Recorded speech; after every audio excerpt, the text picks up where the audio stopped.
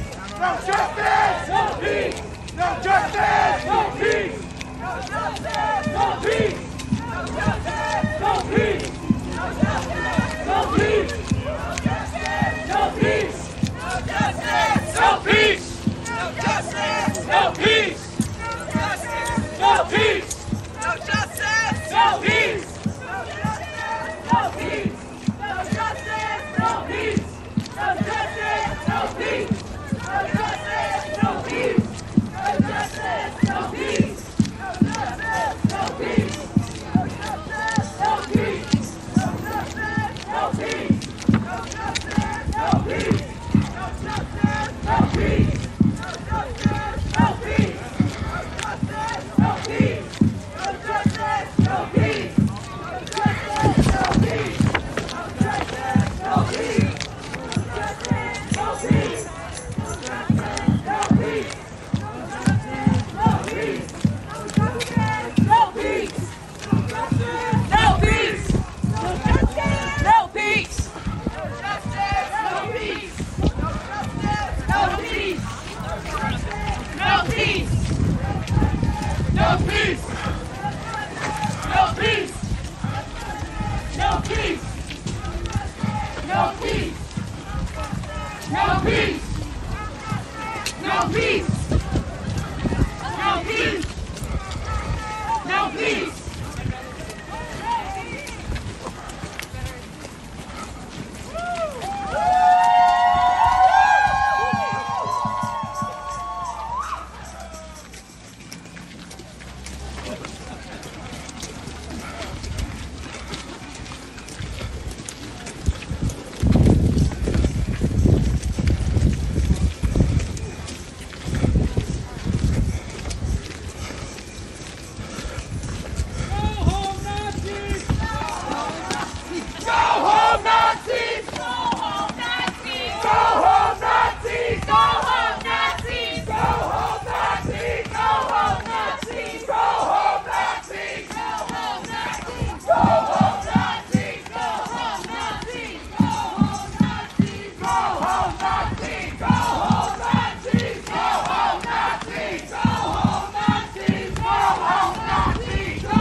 I don't think I've fallen on ice in a year.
Parsons Center, please. Our struggle, and know that we are united across the country and across the world with working and oppressed people, fighting against injustice all over the place. Thank you so much, everybody, for coming today. We are the Minnesota Immigrant Rights Action Committee, and let's end this on a good note.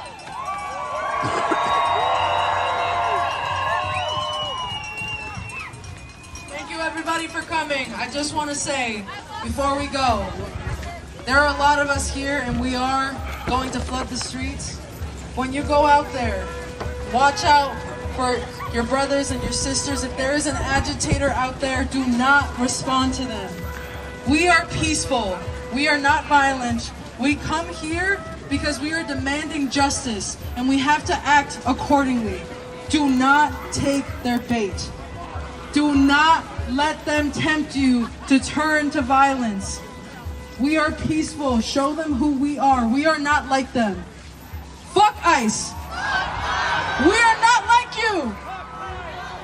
We are not like you. We are not like you.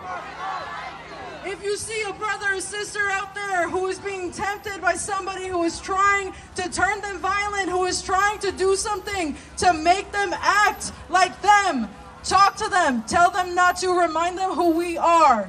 Remind them who we are. We come in peace. We are for peace. We are for justice. My name is Mirka. We are the Minnesota Immigrant Rights Action Committee. Thank you so much for being here today. We love you all. We are trying to build a united front with the People's Action Coalition against Trump. And we want to see you at our future actions, at our future meetings. We want to get to know you. And I am talking to you directly, okay? If you think you don't have what it takes for this movement, if you're too afraid to talk on a mic, to write a press release to Marshall, I am talking to you. And if it's too daunting that Mirac needs you, then I need you. I need you in this fight. I need every single one of you. So we hope to keep seeing you. Continue showing up for Mirac, for our entire grassroots movement. We are not going anywhere.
mejor quedado en el camino.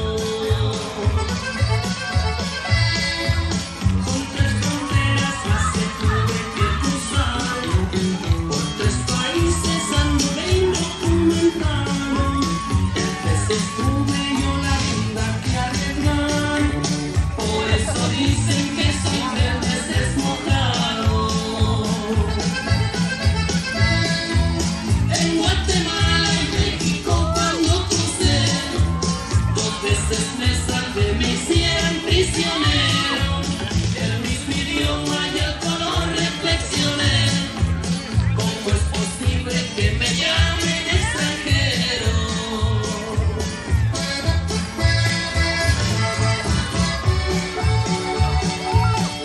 En Centroamérica, dado su situación tanto política como económicamente, ya para muchos no hay otra solución que abandonar su patria, tal vez para siempre.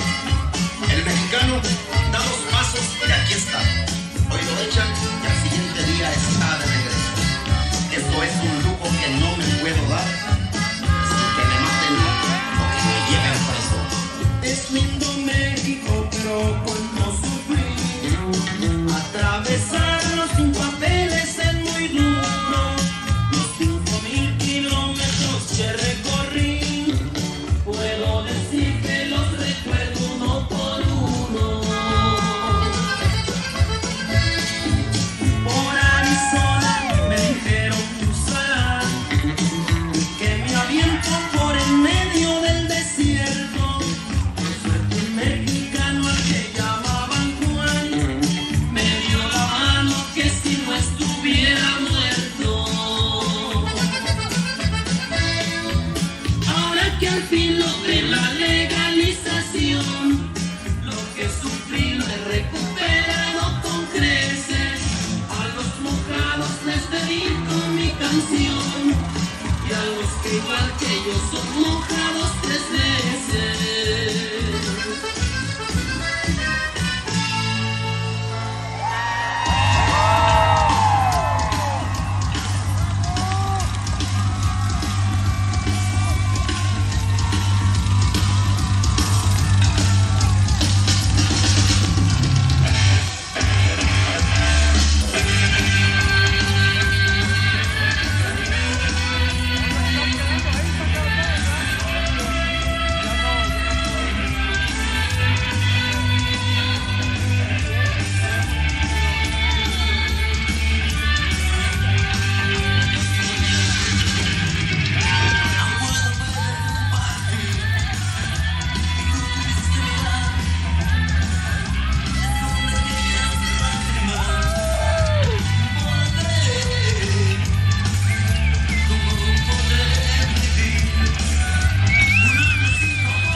Yeah, yeah.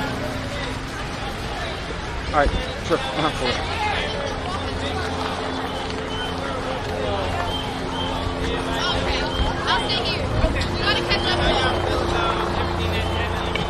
Just need to get up there so they can take us live at the top of the hour. We have to gotta sit get up where? up to the front, just in front of the crowd. Not in front of the crowd, but just get some more crowd in it.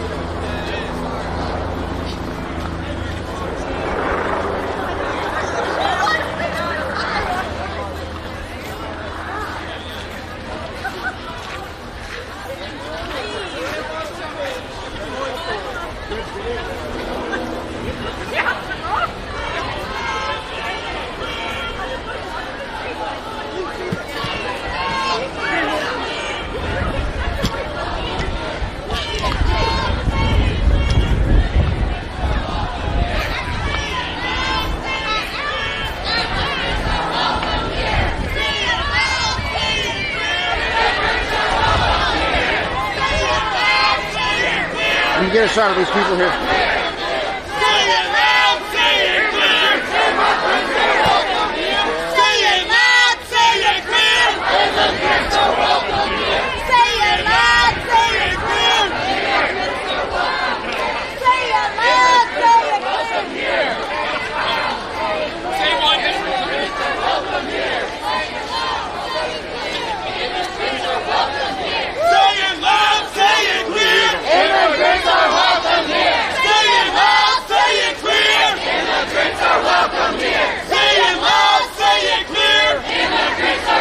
Don't tell me they turn left.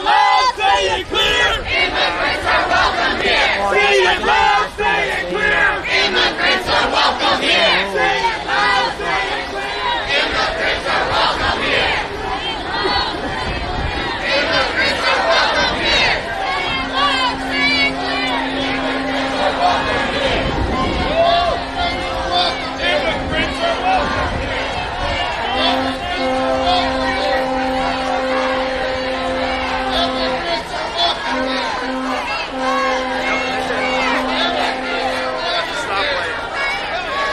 They went left? At the stoplight.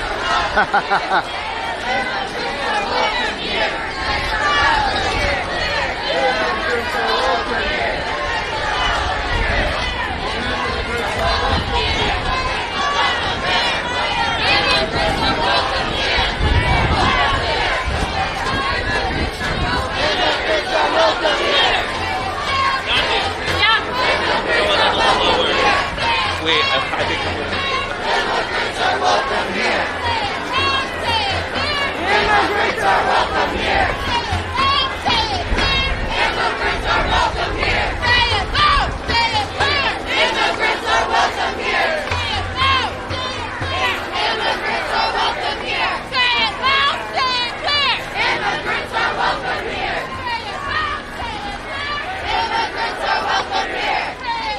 it clear! Immigrants are welcome here! Say it loud! Say it clear! Immigrants are welcome here! Say it loud! Say it clear! Immigrants are welcome here! Say it loud! Say it clear! Immigrants are welcome here! Say it loud! Say it clear! Immigrants are welcome here! Say it loud! Say it clear! Immigrants are welcome here! Say it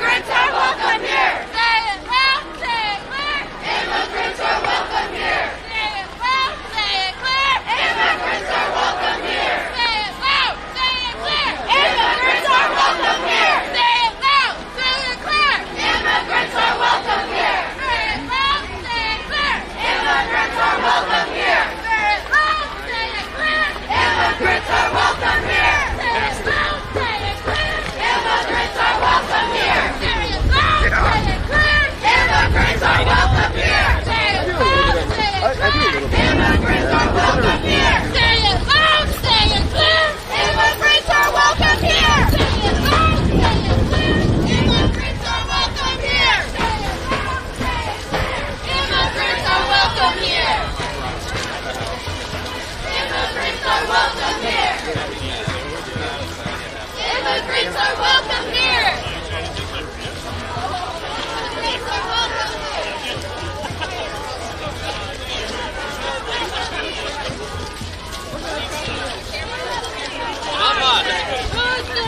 Our city. Our city. I think it's stopping up there and then people are coming back. Are they? It's almost like they're done and then they're coming back. They hit like the end point. Maybe. Because I bet you all them people that we saw earlier, hard you walk the route and then move back. You know what I mean?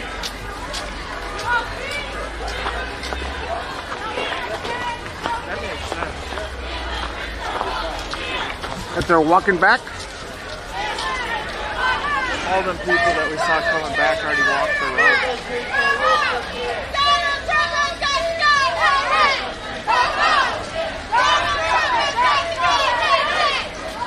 Did you all walk the route and come back? Does it end over there? Keep going. Oh, it keeps going? Which way are they going? Do you know? They're going down the 31st to where they have her memorial, and then it circles back around. Oh, wow. 34th. And then, yeah. Thank you. All the way there. So how do we get to the memorial from here without following down? That's Portland and 34th. Teacher, I see you.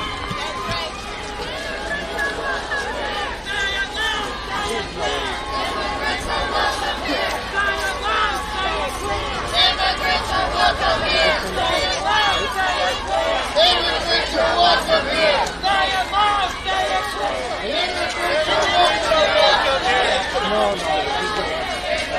Immigrants are welcome here. This is going to be important. Immigrants are welcome here. Immigrants are welcome here. Say it loud, say it clear. Immigrants are welcome here. Say it loud, say it clear. Immigrants are welcome here. Say it loud, say it clear. Immigrants are welcome here. Say it loud, say it clear. Immigrants are welcome here. Say it loud, say it clear. Immigrants are welcome here. Say it loud, say it clear. Our street got bigger.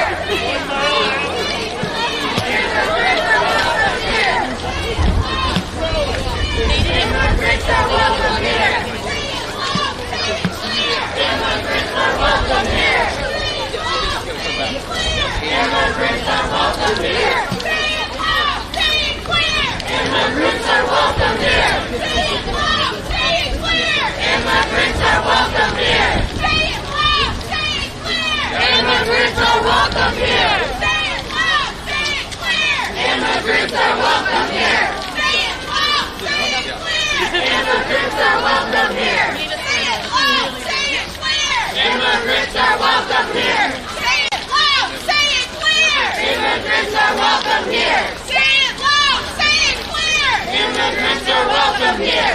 Say it loud, say it clear. Immigrants are welcome here. Say it loud, say it clear.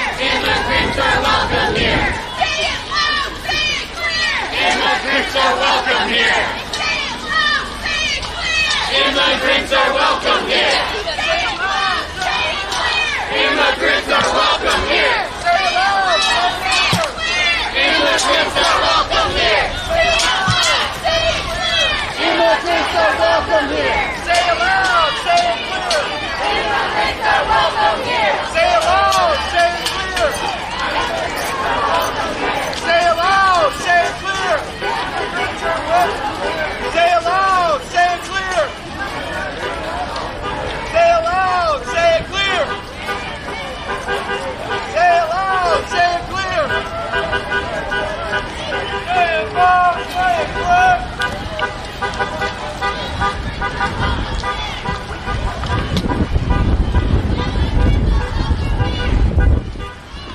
I don't know where they went.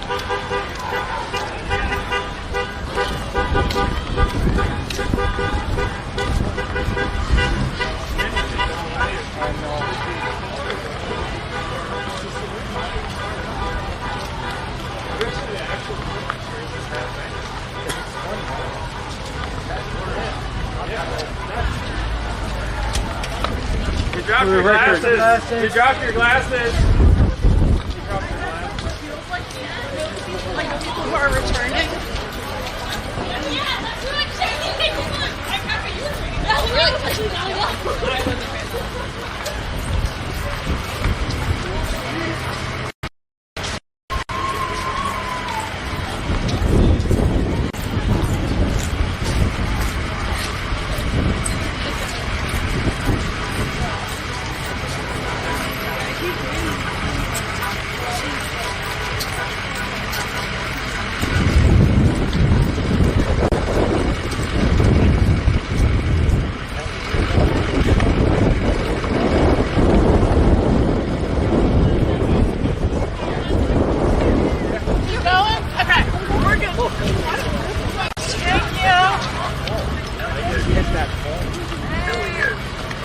sighted Rock.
If you're marching, we want to stay on the streets. We don't want to be on the sidewalk.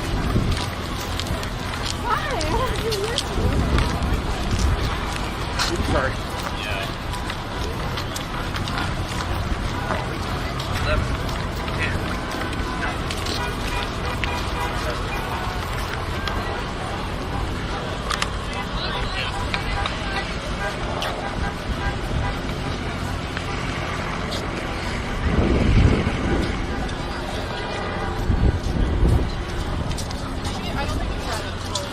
Yeah.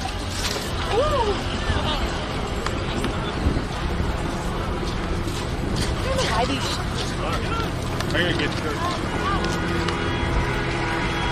You're good. Nice car, isn't it?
I can speak like.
crowds, period.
Yeah, they just want me live in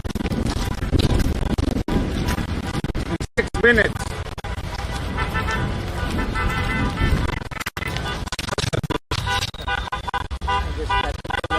Yeah.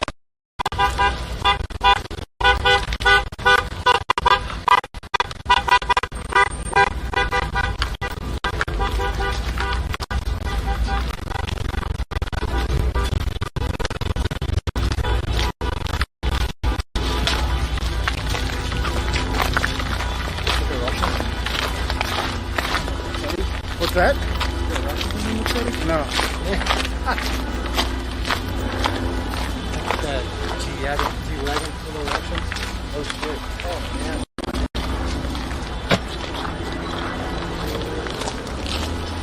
I see a lot of that in Chicago. Oh, yeah? A lot of that.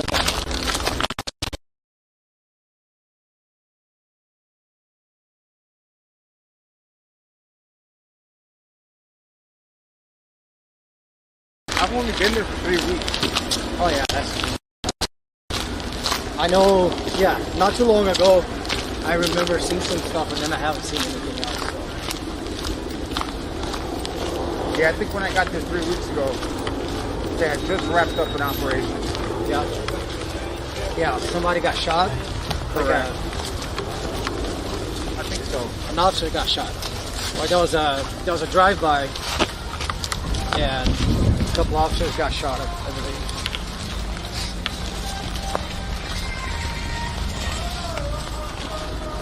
Everything's a reason to party, man. Yeah. It's just how it is.